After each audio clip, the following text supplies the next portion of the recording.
Well, hello, everybody, and welcome to the new series of the Founders on Fire podcast from the Tech Trailblazers Awards. My name's Rose Ross, and I'm the Chief Trailblazer and founder of the Tech Trailblazers. And I'm delighted to kick off the new series with Steve Brodie, who is the CRO of our Security Trailblazer winners, Goldilock Secure. Hello, Steve. Hi there, Rose. How are you? Glad to be here, and thank you for your listeners. Yeah, very welcome. It's great to have you with us. So tell us a little bit about Goldilock. What is Goldilock? Tell us about Firebreak, your flagship product. With absolute pleasure. So Goldilock Secure, it's a UK company, in the cybersecurity field, and we'll go into the details of what we can do more as we go through the conversations. But it's all about operational resilience and risk reduction. We were a company that was founded by two Canadians, the primary one, Tony Hattick, and he came up with an idea of how to basically disconnect from the internet. He didn't necessarily see all of the capabilities of it, but that's the entrepreneurial skills of a founder that comes from a different world from cybersecurity and IT. What happened as we progressed is that they got funding from the UK MOD, the DASAR programs, the flexible programs, and then ultimately we won some NATO funds and some NATO programs, because the way that we are addressing cybersecurity is fundamentally different from everybody else. Everything as we see the world today is software on software, and we've now taken it to actually add a hardware enforcement point. So for very simple terms, we can have multiple physical network controls all over the different areas that you deploy and give ultimate control to the user and the systems. Great. I mean, it's been deemed as a cyber kill switch. Do you think that's a good description, or do you think that's a little bit simplistic, perhaps? I would say it's a feature of our product. So the product itself is the Firebreak. One of the things that I changed early on when I joined the organization was changing the name of the product away from kill switch. Because when I sell to healthcare and the medical teams, the last thing I want to be doing is selling kill switches. It's not the most the glamorous technologies, but there is also a very practical point to that as well. Is kill switch is a very reactive term. And our product is also very proactive. So hence why we changed the name to a Firebreak, because those that understand what firebreaks do in the forests, you proactively place them there in advance to protect key assets and resources. When it comes down to the kill switch, it's a very reactive turn. And I would say that is a feature of what we do, but is not the be all and end all. So we are the first line of defense and the last line of defense as we go forward. Therefore, yes, we have customers that are using it for that break glass of emergency scenario. And absolutely, if they have to protect against AI, or if they're protecting against a malfunction, or if they can press that button and allow a system to autonomously run, but keep everything else from the connections removed. So you're not then getting the effects of a DDoS attack or a ransomware attack as they come forward. Great. So obviously this works at the physical layer, and it works not just in IT scenarios, it also works across IoT and OT. So with I'm looking specifically at the UK, but obviously there's NIS2 as well. But we've got the UK Cybersecurity Bill that's progressing at the moment through UK Parliament. And that's very much directed at CNI. Is that the area where you're seeing this being particularly of interest to people? One of the nice things about the product is it is not geared for one particular sector or one type of network, as you said. So once you understand, and apologies for those listeners that aren't technical, that there are 7 layers in the way that the stack works. And the majority of those software defenses at this moment in time are software orientated, whether that's a VPN, whether that's an MFA, whether or not it's some of the application awareness elements. There is a physical layer, which is at the bottom. And that physical layer is the part that joins everything together, regardless of the type of network. So regardless, as you said, if it's OT, IoT, and IoT, all of those, it's the part that comes together, and how you control that connection becomes really, really important. And that's what we can do. And that allows us then to have different scenarios for different types of vertical industries. So there isn't one vertical industry that our product cannot touch. And we're involved with CNI organizations, we're involved with aviation, railways, data centers, banks, enterprises, defense and security. and the scenarios vary quite drastically. It was also one of the challenges that we had as a startup is how do we go and break the status quo of a mindset that's been the same for 25, 30 years about just connect everything as quick as you can? And how do you give that control back? So what we've had to do is try and get the language right for people to understand. First of all, the awareness that we have a new product. Secondly, how do we educate that this new product is there to allow people to do different things to keep the operational resilience working? And what I mean by that is if you think about, for those listeners that have been in a data center, if you physically go into the data center, you go through the tube where it basically says that you take no phone in, you take no laptop, you get weighed and they check what you go in, you do your work, then you come back. There's that physical demarcation point between the zones.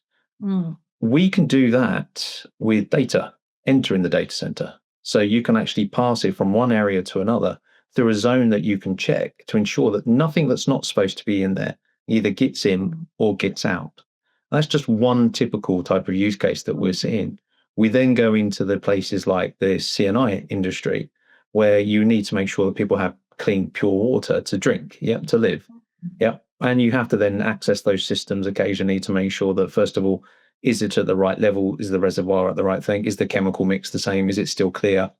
But you don't need to be accessing that 24/7 and leaving the door open for anybody to come in and have a look or do something more malicious.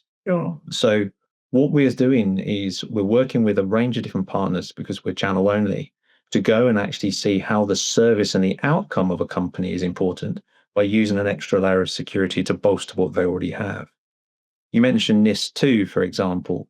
A lot of the parts with NIST2 we get talked about, it's about isolation, investigate, and remedy. That's exactly what our product can do in the physical form. So if you see an issue, you can isolate. You can then either have a human or a machine actually go through and actually do the investigation, and then you have a list of answers how to remedy before you open it up. So I wouldn't say there is one area that we're seeing a massive interest in. I'd say it's all areas, and it's some of the challenges of scale up is we don't have the marketing dollars always to go out and address all the industries in the right way. We're still learning. Of course, we're learning. Our partners are learning. We have multiple different areas that we're making some significant progress in, which we're very proud of. But it's, again, partly the reason why the Trailblazers was so successful for us is it's another reason to give us an accolade, another reason for people to buy into us. And as a part of that, I would also want to add to the people is one of the challenges we have as a startup is people aren't aware of us. And I sometimes feel like we're in the cartoon where you have the two people pushing the truck up the hill with the square wheels, and we're standing there with the round wheel saying, would you like help? And they're like, we're too busy.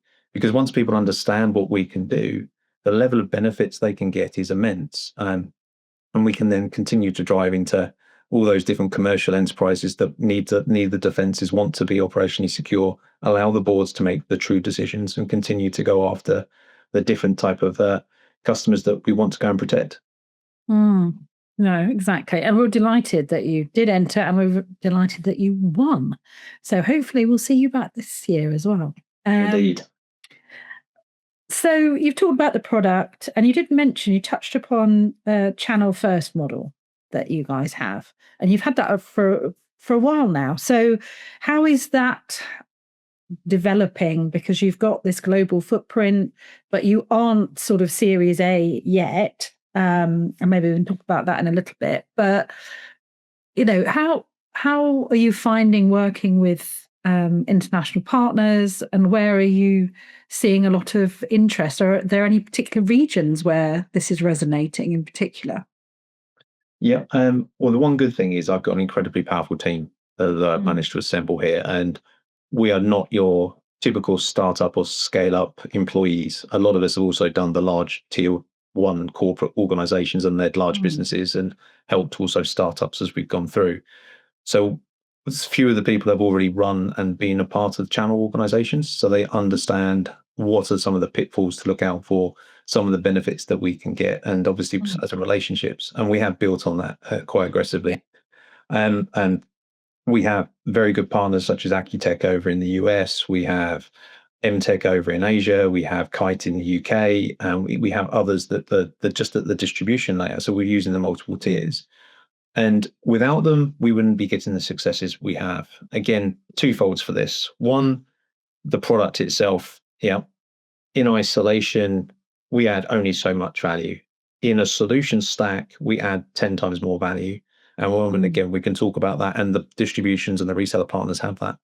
But also because it's a new technology, when you have partners that have already been selling products into customers, they come with a level of credibility and integrity that is allowed to be sort of utilized. And that gives us that scale up benefit. So we know without the partners, we wouldn't be able to cover the bases that we're doing, regardless of the type of industry, but also the type of clients that we're engaged with. And the success that we are having is a joint success. And we want to keep going that route. We don't want to change it because, again, it allows us to focus on building the product, helping the awareness and the education and the adoption. But the partners then can actually keep the clients having their specific needs being met. I mentioned those few partners as a name check. We also have resellers and integrators, obviously, that we're very closely with.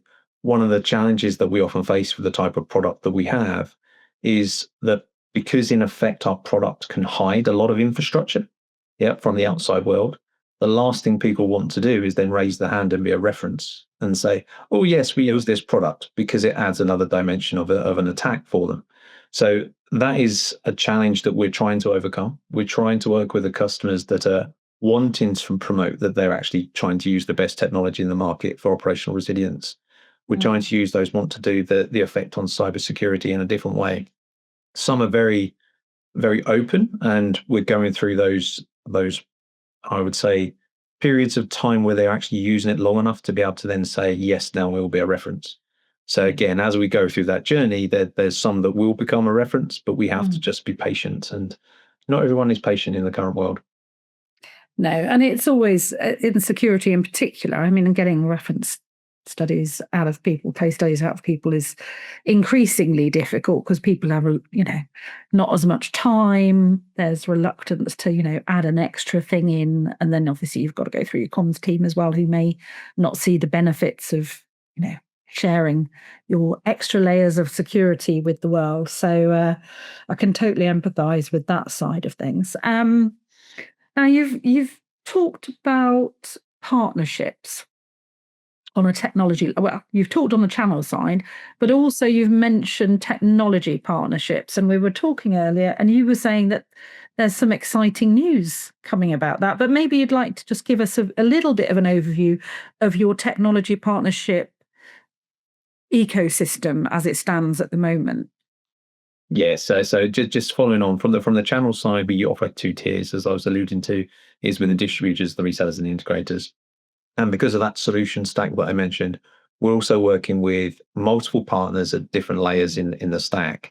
So we're working with multiple firewall vendors. We've actually got deployments and bids and proof of concepts with a whole host of them, and some of them are becoming more formalized with all your common household firewall vendors that you could imagine.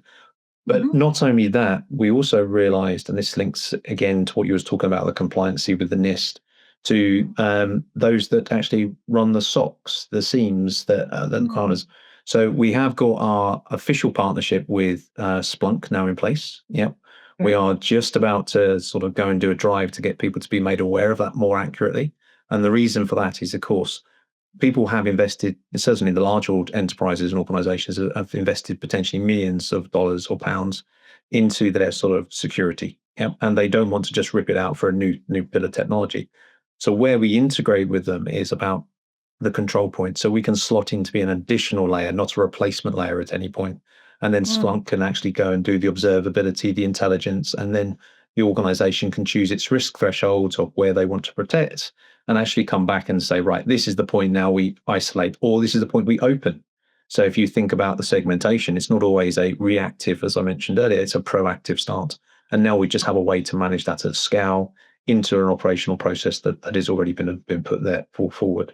And so we are building out the alliances program. We want to make sure more and more of that comes through. Again, whether it's in the backup space with some of the big storage and backup vendors, whether or not it's into the cybersecurity stacks themselves. We're working with them, we're testing them, we're then going through the trials. The beautiful thing about our product is the idea of being able to disconnect on demand or connect on demand. depending on your point of view. Yeah. Mm. Keeping that simple and then keeping the integration simple and the adoption simple is a philosophy that we're really trying to believe in as well. Therefore, it all comes down to actually fitting into what customers already have and giving them an additional benefit, not trying to cause them chaos, which I think some people forget that you don't always enter a greenfield deployment. You often have to go into. Gosh, I mean, when in IT does anybody, that is a bit of the unicorn situation, isn't it? It is indeed, but you'll be surprised the amount of people try to push the sales message on that. Mm. So we touched upon, how you've been funded up until now.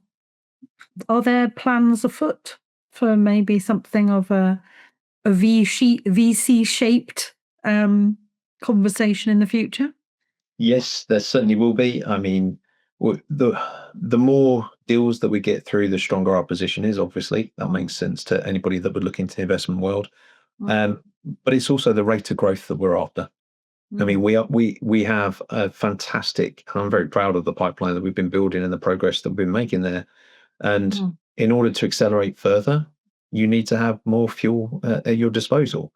Therefore, it makes a lot of sense for us to go through that evolution of most companies and how do we take the steps? So we'll be looking later this year for certainly to go and make sure that we do a Series A of some description. Great. Well, it sounds like there's lots of very interesting things afoot. We talked a little bit as well before we started the recording, because you guys are based in the West Midlands, and obviously the West Midlands took a bit of a beating from the cyber attack at JLR last August. So we're kind of close to, or if not, when this gets aired, on the anniversary of that attack. What are your thoughts, being a local company to that? What do you wish you'd have been able to say to the JLR before this all happened, if you had a time machine? And what did you see, not just on a technology and an industry and a national viewpoint, but also on a local viewpoint of the impact of this? Yeah, there's quite a lot of things to answer with that. First of all, I wouldn't just say it was just JLR last year. There was quite a lot in different spaces that unfortunately hit the UK, that hit the headlines, and it goes way beyond a cyber breach. It actually goes into the sort of the heart of the communities. Yeah, and this is where sometimes people forget the correlation between what companies do and what happens to a company and what happens in the wider field. So I've got the gentleman that runs the UK for me. It was even closer to home for him than what we saw as a part of the company. So his wife, for example, actually works in a primary school, and they had children coming into the office in tears because their parents had been on temporary leave or permanent leave, and they was in the supply chain, because their jobs had gone because of the whole supply chain incident that happened. So you actually see the impact all the way through the sort of like the family life is like, do I get food on the table? And it really is that simplistic. And when you're one of the smaller parts of the supply chain, you don't necessarily get the government bailout. So they're the ones that suffer even harder. The big company that has all these different supply chains with the SMEs, they're going to get the bailout. They're going to get the assistance. My first thing is thinking about actually how do we get through the damage is when I heard it. How do we help people? And we through our partners as well as some of our own interactions, we're aware of quite a lot of the big companies that happened last year and some of the individuals that working in those SOCs and in those other parts. So of course we offered to say, let us know what we can do. We're not trying to do it from a sales mission perspective. This is a cyber mission that we're trying to help people defend against sort of like the bad actors that are out there. And I want people to think about what they're doing in cyber. Have they got all the capabilities with software and software only? The answer is we don't believe they have. And I think it's only going to get worse with AI, because it means the speed to attack is going to be quicker than the speed to patch. So even if you have the ability to patch, and you have an answer, how quickly can you do that before damage is done? So for us, that's again a part of what we can bring to the table about actually instant isolation, instant segmentation, you can go through the structure and actually ensure that you buy time, which is the most critical thing to do. Yeah, to therefore actually be able to put the sort of like operational resiliency techniques and patches and all those other parts into the system. Yeah. And it's the challenge that I face. I wouldn't just say it was to do with JLR itself. It comes back to why we want to do the investment and keep growing and pushing harder. It's awareness. People aren't necessarily aware they have the ability to pull the plug out and actually say, right, our systems are going to run autonomously, but everything's hidden, and then we plug in the connectivity when we need it and only when we need it. So how do we get that out there? How do we get people to go through it and realize that actually there is a fabulous piece of technology here that can assist what they do? Because it could be mistake, it could be malicious, and both have the devastating outputs. And I think all boards have a responsibility to ensure that they look at operations of the company. And you'd have heard me say that quite a lot of times as we've been discussing, but it's true. They already have the ability to say, actually, how do we get a competitive advantage? How do we make sure that we have the right teams and the education and the systems in place? And cyber falls into that. And so does AI, I guess, to an extent. Yeah. But it's how do you then say, right, have we got the best defenses in place? What happens? Oh, we've got a backup. But are you sure the backup is actually going to be accessible and not compromised? And how do you go through those steps? And how do you change the way to ensure that this happens and stops the disasters happening again? It's our job to sell, of course it is, and it's our job to do that. And the more deals that we get, the easier it is for us to do that, because we get more marketing dollars and everything else that comes through it. But it's also a duty for people to look beyond, the current sets of solutions out there, and doing the same thing just faster and better doesn't necessarily mean it's the right answer. Yeah, I don't think it's going to be possible to outpace AI. No. Unfortunately, it will help.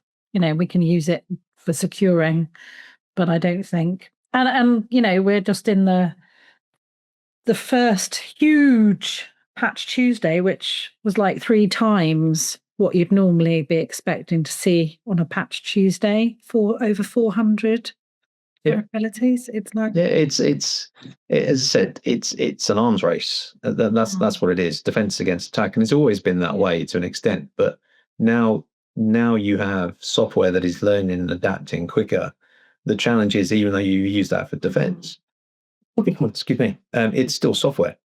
It's still software. And as I said earlier, how quickly can you get the patch out there? And if you've got 500 systems, and we're having this discussion more from an IT perspective, and if you think about it for some of the OT machines and the OT systems out there, they don't run on Linux or Windows or any of those other systems that may be out there. They potentially run on bespoke elements that need even longer to go through and change. You might not even have the ability to upgrade.